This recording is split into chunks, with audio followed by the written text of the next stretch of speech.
What's the meaning of agape? Agape.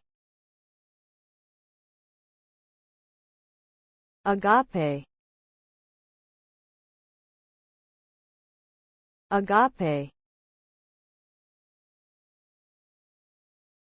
Agape. Agape.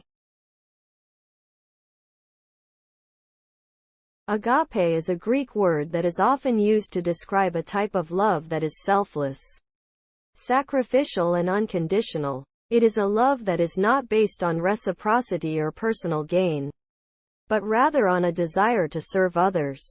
This type of love is often seen as the highest form of love, as it involves a willingness to put others' needs before your own.